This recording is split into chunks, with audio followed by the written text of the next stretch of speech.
하나님 말씀 출애굽기 40장 9절 말씀. 또 관유를 가져다가 성막과 그 안에 있는 모든 것에 발라 그것과 그 모든 기구를 거룩하게 하라. 그것이 거룩하리라. 아멘. 자, 오늘 말씀의 제목은 그것이 거룩하리라, 그것이 거룩하리라 라는 제목으로 함께 은혜를 나눕시다. 이제 우리는 출애굽기 강해의 끝에 부분에 와 있습니다. 우리는 어제까지만 해도 출애굽기 34장을 다루었거든요. 35장부터 39장까지의 이야기가 다시 성막으로 돌아갑니다. 첫 번째 성막의 이야기는 명령이었다면 두 번째 반복되는 성막의 이야기는 그 명령대로 만든 사건이라고 생각하면 될 것 같습니다. 그러므로 우리는 이 35장부터 39장을 저번에 아주 디테일하게 오랜 시간 동안 다루었기 때문에 이제 40장으로 넘어오게 된 것이에요. 이제 성막은 다 만들어졌고요. 하나님께서는 성막에 있는 기구들에게 이제 기름을 바르라 말씀하십니다.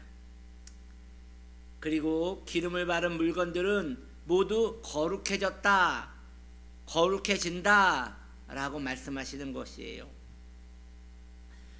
오늘날 신앙생활하기 얼마나 힘듭니까? 거룩하게 경건하게 하나님의 마음을 가지고 살면 얼마나 좋을까요? 주님의 마음을 본받는 자, 이렇게 찬양하며 주님과 함께 동행할 수 있다면 얼마나 좋을까요? 그런 방법이 지금 이 성경에서 말씀하시는 방법과 같이 기름만 바르면 거룩해진다면 참 좋을 것 같습니다. 오늘은 구원과 거룩에 대한 이야기를 한번 해봅시다. 구원과 거룩의 관계에 대해서 한번 얘기해 봅시다. 구원은 인간의 노력으로 되어지는 것 아니에요. 이것은 아주 절대적인 교리입니다. 구원은 인간의 노력으로 되어지는 것이 아닙니다. 절대적인 하나님의 은총입니다. 혹시 여러분에게 누군가가 나는 헌금을 많이 내었기 때문에 구원을 받았습니다 라고 말했다면, 혹시 여러분에게 누군가가 나는 성전을 대대로 지어 바쳤기 때문에 구원을 받았습니다 라고 말한다면 그는 저주를 받은 자임을 아시기 바랍니다. 그 이유는 하나님의 아들의 핏값을 감히 인간의 공로로 샀다는 그러한 망언을 하였기 때문에 그는 저주를 받았다는 것이에요. 그러므로 구원은 오로지 인간의 의로움이나 공로가 전혀 없이 하나님의 은총으로 되어지는 것입니다. 옛날 카톨릭은 면죄부를 주장하였습니다. 헌금을 하면 지옥에 있는 영혼이, 헌금을 하면 지옥에 있는 아버지가 천국으로 땡그랑 하는 소리와 함께 숑 하고 올라간다는 것이 그 면죄부 이론이에요. 그리고 돈만 많이 내면 천국의 명당 자리도 좀 미리 준비해서 그 자리를 예약도 할 수 있다는 것이 그 면죄부입니다. 루터는 이러한 거짓 가르침에 대항하였습니다. 구원은 오직 은총으로만 가능하기 때문입니다. 그러면 이제 구원에 대한 이야기를 했으니 이제 구원과 아주 밀접한 거룩에 대하여 잠시 이야기를 합시다. 여러분요, 구원은 어떻게 해야 받을 수 있지요? 아니요, 어떻게 해야라는 것이 없어요. 오로지 하나님의 은총으로 인하여 구원을 받는 것입니다. 그렇다면 거룩을 위해서는 우리가 뭘 해야지요? 여러분, 거룩은 달라요. 거룩은 죽을 똥살똥 아주 목숨을 걸고 치열하게 싸워야지 거룩해지는 거예요. 구원은 아무것도 하지 않아도 주님의 자비하심으로 은총을 입어 구원을 받는 거예요. 그러나 거룩은 달라요.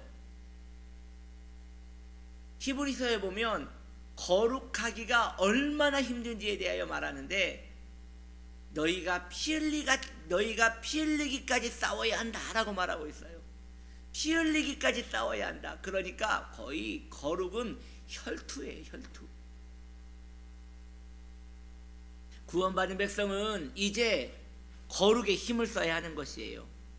거룩은 구원받은 백성의 증거가 되는 것이에요. 엄밀히 말하면 구원을 받은 이는 거룩을 위해 애쓰는 것처럼 보이지만 사실은 애쓰는 것이 아니라 거룩한 삶을 살아야 자신이 살아있는 것처럼 느껴지게 되는 것이 그 구원과 거룩의 관계인 거예요. 구원받은 백성은 그러므로 거룩한 삶을 버릴 수가 없어요. 이런 거예요. 이런 표현이 잘 맞는지 모르겠는데 여러분 오해하지 말고 들으셔요. 여러분 전생 같은 건 없어요. 그런데 전생 같은 건 없는데 제가 이야기하는 것이 왠지 그런 오해를 만들 수 있을 것 같아서 미리 여러분들에게 말씀드리는 거예요. 전생 같은 거 없어요. 사람은 죽으면 심판받고 주님 앞에 서는 거예요. 자, 개가 한 마리가 있어요. 개가 한 마리. 그 동네를 돌아다니는 개가 있는데 그 개가 특별한 은총을 입어서 사람이 됐다고 합시다. 개가 사람이 된 거예요. 놀라운 은총이죠. 개에게 물어봤어요. 넌 어쩌다가 사람이 됐니? 잘 모르겠어요. 어쩌다 보니까 제가 눈 떠보니까 사람이 됐어요. 얘 은총이에요. 구원을 받은 거예요. 그런데 문제가 있어요. 개가 그 동네 개였을 때 늘 즐겨 먹던 취미가 있었는데 그게 그 동네에 있는 응가를 먹는 습관이었단 말이죠. 그것만 보면 늘 기분이 좋고 행복했단 말이죠. 근데 이제 사람이 됐어요. 사람이 됐는데 사람이 응가를 먹으면 되겠어요? 그런데 여전히 사람이 되었음에도 불구하고 그 응가를 보면 군침이 꿀꺽꿀꺽 넘어가는 거예요. 왜냐? 본성은 개니까요. 그래서 그 개인지 인간인지 모르는 그 인간이 이걸로 인하여 고민을 하게 되는 것이에요. 여러분 그러면 되겠습니까? 아무리 옛날에 개였다 하더라도 인간이 되었으면 이제 인간의 법을 배우고 인간처럼 말하고 인간의 취미처럼 살아가야 하는 것이 맞는 거 아니겠습니까? 그런 것이에요. 거룩이라는 것은 이제 옛 본성을 거역하고 새로운 본성에 적응하는 것이에요. 그래야지 인간 되고 그래야지 구원받은 사람 되고 그래야지 성민 되는 것이에요. 성경은 성막의 도구에 기름을 발라서 거룩하게 구별하라 라고 말씀하고 있어요. 마찬가지예요. 구원받은 백성은 이제 거룩하게 구별하여 기름 발라 구별해야 하는 것이에요. 기름은 성령을 상징합니다. 거룩한 삶을 사모하는 자에게는 성령께서 함께 하시는 것이에요. 성령님은 거룩하신 영이십니다. 성도가 거룩에 헌신할 때에 성령님은 그 성도를 죄와 싸울 수 있는 거룩한 전사로 만들어 주시는 것입니다. 믿음의 사람은 거룩을 사랑합니다. 구원받은 사람은 거룩을 사랑합니다.